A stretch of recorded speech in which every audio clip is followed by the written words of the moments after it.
Hello student, welcome to our channel CS engineering Gyan. Operating system के tutorial में हम लोग देख रहे थे कंडीशन आपकी पेज रिप्लेसमेंट एल्गोरिथम में। हमने इससे पहले देखी थी आपकी फीफो की condition, first in first out. इसके अलावा मैंने ब्लैडी एनोमली के बारे में भी आपको बताया था कि एक्चुअल में कंडीशन क्या होती है आपकी। आज आपकी नेक्स्ट पेज रिप्लेसमेंट एल्गोरिथम है जिसे हम लोग बोलते हैं optimal page replacement algorithm. Optimal page replacement algorithm हमारी फ्यूचर नॉलेज को लेके चलता है। मतलब फ्यूचर में हम लोग ये चेक करेंगे कोई पेज बहुत अगर लेट में आ रहा है तो हम लोग स्वैप उसी पेज को स्वैप आउट करेंगे अपने मेमोरी से। तो वही कंडीशन यहाँ पर होती है। अगर मैं प्रॉपर इसकी डेफिनेशन की बात करूं तो replacement the page which is not use longest dimension time of future में जो लॉन्गेस्ट टाइम के लिए यूज नहीं हो रहा है उसी को आपको क्या करना है, यहाँ से रिप्लेस करना है। तो इसमें अभी देखिए यहाँ पर रेफरेंस स्ट्रिंग दी हुई है हमें, ये 7012 ये रेफरेंस स्ट्रिंग है, यानी नंबर ऑफ पेजेस आपको दे रखे हैं। एंड फ्रेम जो है आपके पास 4 है। इन 4 फ्रेम में ही आपको इनको एडजस्ट करना है, स्वैप इन स्वैप आउट आपको करना है। एंड इसके थ्रू आपको फाइंड आउट करना है पेज फॉल्ट कितने होंगे एंड हिट आपका कितने होंगे, पेज हिट कितने होंगे आपके। तो सबसे पहले स्टार्ट करते हैं, इसमें फ्यूचर की नॉलेज को आपको लेके चलना है। तो सबसे पहले आपका देखिए 7 आया और हमारे पास जो फ्रेम है वो है 4। इसे इनिशियली दे रखा है, फिक्स किए हुए कि हमारे पास 4 फ्रेम है। इन्हीं फ्रेम में हमें क्या करना है, एग्जीक्यूट कराना है। तो 7 आपका आया, 7 को स्पेस मिला, वो एग्जीक्यूट हो गया, मतलब पहला पेज फॉल्ट हमारा जनरेट यहाँ पर हो चुका है। नेक्स्ट वैल्यू आई आपकी 0 ने देखा आपके पास 4 फ्रेम थे, अभी भी आपके पास स्पेस बचा हुआ है 7 0 यहाँ पर आपका एग्जीक्यूट हो जाएगा, ये भी पेज फॉल्ट हो जाएगा। मेमोरी में नहीं था, आपने सेकेंडरी स्टोरेज से डेटा एक्सेस किया हुआ है। एंड इसके बाद आया आपका 1 के लिए भी आपके पास क्या है, अभी स्पेस अवेलेबल है। 4 फ्रेम था आपका 7 0 1, यहाँ पर भी आपका एक पेज फॉल्ट क्या है, जनरेट हो चुका है। नेक्स्ट वैल्यू आई आपकी 2 वैल्यू जब आई तो इससे भी स्पेस मिल गया यहाँ पर 7 0 1 एंड 2, ये भी आपका एक पेज फॉल्ट जनरेट हो रहा है। अब आपका आया यहाँ पर 0। तो देखिए जैसे 0 आया आप देखेंगे इसमें 0 पहले से अवेलेबल है आपका फ्रेम में, तो यहां पर 0 को एग्जीक्यूट कराने की आपको जरूरत नहीं है क्योंकि 0 पहले से ही हमारा फ्रेम में अवेलेबल है। 7 0 1 एंड 2 ये पहले से ही अवेलेबल है, तो ये हिट कर जाएगा। हिट का मतलब है वो मेमोरी में अवेलेबल है, आपको उसे सेकेंडरी स्टोरेज से लेके आने की जरूरत नहीं है, वो डायरेक्ट सीपीयू को एलोकेट हो जाएगा। इसके बाद आया आपका 3। देखिए जब 3 आया तो अब चेक करेंगे आप, अब देखिए आपके पास जो है 4 मेमोरी है और मेमोरी अभी फुल है, मतलब जो फ्रेम है वो फुल है। अब आप इसमें से चेक करेंगे किसको आपको यहां से बाहर स्वैप आउट करना है, उसकी जगह पे आप 3 को स्वैप इन करेंगे। तो आप इस वाले लोकेशन पे हैं। अब फ्यूचर में देखिए 0 आपका 0 अभी आ रहा है एंड 2 भी आ जाएगा आपका, एंड इसके अलावा 1 भी आपका आ रहा है। 7 आपका बहुत टाइम बाद आ रहा है, यानी सीपीयू को हमने ये पहले से बता रखा है कि सीक्वेंस ये है, और 7 आपका बहुत देर बाद आ रहा है, यानी फ्यूचर में 7 बहुत टाइम बाद आ रहा है। तो आप बाहर किसे निकालेंगे, जो सबसे लेट में आएगा आपके पास, तो 7 को आप बाहर निकाल देंगे, इसकी जगह पे हमारा स्वैप आउट हो जाएगा 3 एंड 0 1 एंड 2। अब देखिए ये 3 तक आपकी वैल्यू हो चुकी है। अब आया 0 आया तो 0 पहले से इसमें अवेलेबल है, ये फिर से आपका क्या हो जाएगा, ये हिट यहाँ पर जनरेट हो जाएगा, ये तो आपका फेस फॉल्ट जनरेट हुआ। 3 0 1 एंड 2 ये पहले से ही अवेलेबल है, 0 आपका पहले से अवेलेबल था फ्रेम के अंदर, तो आपको उसको रिड्यूस करने की जरूरत नहीं है, मतलब उसे स्वैप आउट करने की जरूरत नहीं क्योंकि वो पहले से अवेलेबल है। नेक्स्ट वैल्यू आई आपकी 4। देखिए जब 4 आया तो अब देखिए फ्रेम में अगर आप देखेंगे 4 आपका अवेलेबल नहीं है, 4 आपका अवेलेबल नहीं है। तो अब आप देखेंगे इसमें कौन सा आपका फ्यूचर में जो है वो लेट में आ रहा है।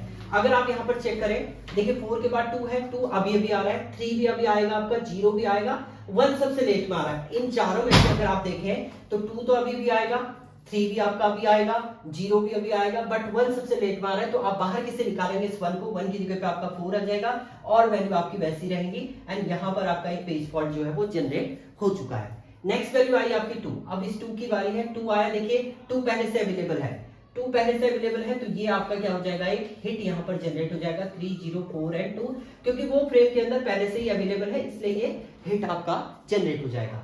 इसके बाद आया आपका 3। देखिए 3 भी आपका मेमोरी में यानी फ्रेम के अंदर पहले से अवेलेबल है, ये भी आपका क्या हो जाएगा, एक हिट यहाँ पर जनरेट हो जाएगा 3, क्योंकि आपका पहले से अवेलेबल है। अब आया 0 को अगर आप देखें तो 0 भी आपका क्या है, पहले से अवेलेबल है मेमोरी में 4 2, ये भी आपका क्या होगा, एक हिट यहाँ पर जनरेट हो जाएगा। अब आया आपका 3।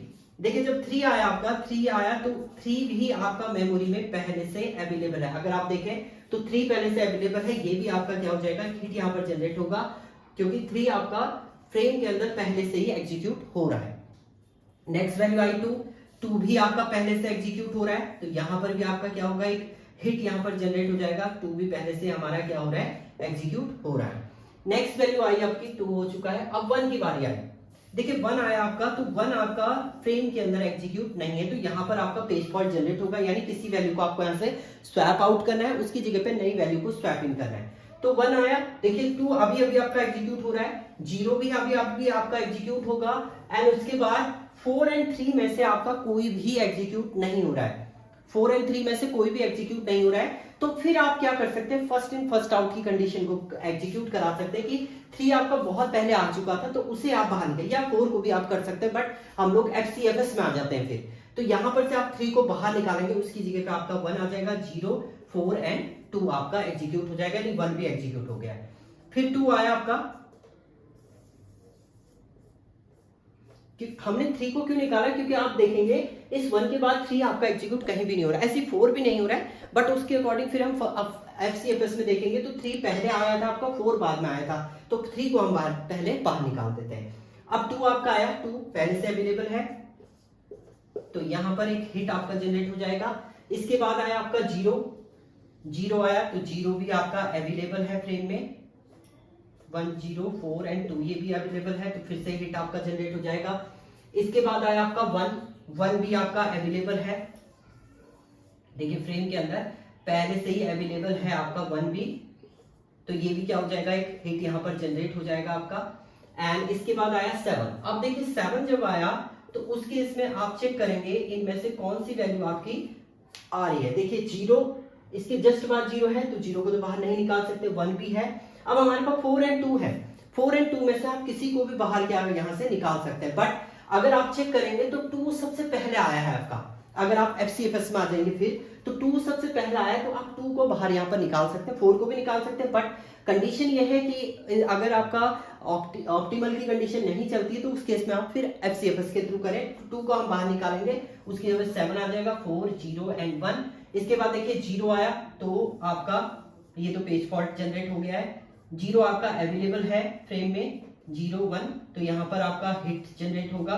एंड इसके बाद 1 भी आपका फ्रेम में अवेलेबल है, तो यहाँ पर भी आपका क्या होगा, ये हिट जो है वो जनरेट हो जाएगा, क्योंकि 1 आपका पहले से अवेलेबल है। तो ये आपके हिट एंड आपके पेज फॉल्ट जनरेट हुए। अब पेज फॉल्ट की हम लोग बात करते हैं, total number of page fault आपके कितने यहाँ पर जनरेट हुए। तो टोटल पेज फॉल्ट की हम लोग बात करें तो 1, 2, 3, 4, 5, 6, 7, 8 आपके यहाँ पर पेज फॉल्ट जो है वो जनरेट हो रहे हैं। अगर आप हिट की बात करेंगे तो हिट कितने हुए, 1, 2, 3, 4, 5, 6, 7, 8, 9, 10, 11, 12।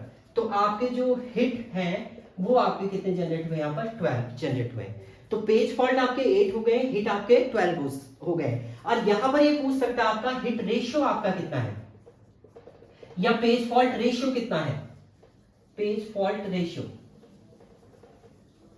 तो हिट रेशियो के लिए आप क्या करेंगे, टोटल हिट आपके कितने आए हैं, 12 आए हैं, और टोटल नंबर ऑफ कंडीशन आपके कितने जनरेट हुई हैं।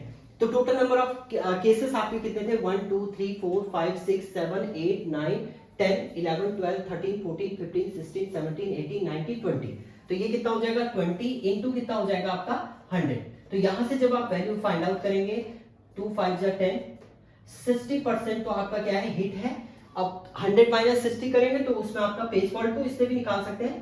Total number of page fault कितना है आपके, upon total number of value into 100 आप करेंगे तो 2 5 10 हो जाएगा, ये 40% आपका आ रहा है। या आप यहाँ डायरेक्ट कर सकते हैं 100 माइनस 60, तो आपका 40% जो है वो क्या आ रहा है, पेज फॉल्ट रेशियो आ रहा है। तो ये कंपटीशन एग्जाम में आपसे पूछ लेता है कि आपका हिट रेशियो कितना रहेगा या पेज फॉल्ट रेशियो आपका कितना रहेगा, वो आप इस तरीके से निकाल सकते हैं। ये हर एक केसेस में आप निकाल सकते हैं, फर्स्ट इन फर्स्ट आउट में भी निकाल सकते हैं, ऑप्टिमल में भी, और इसके बाद की जो एल्गोरिथम आप देखेंगे उसमें भी आप ये निकाल सकते हैं। तो इस टाइप से आपका ये जनरेट होता है। केवल आपको ये याद रखना है, ऑप्टिमल पेज रिप्लेसमेंट में आप फ्यूचर नॉलेज को लेके चलते हैं। फ्यूचर में जो पेज आपका बहुत देर में आ रहा है उसे आप स्वैप आउट कराएंगे। इसके बाद जब LRU की हम लोग बात करेंगे वो पास्ट की नॉलेज को लेके चलेगा।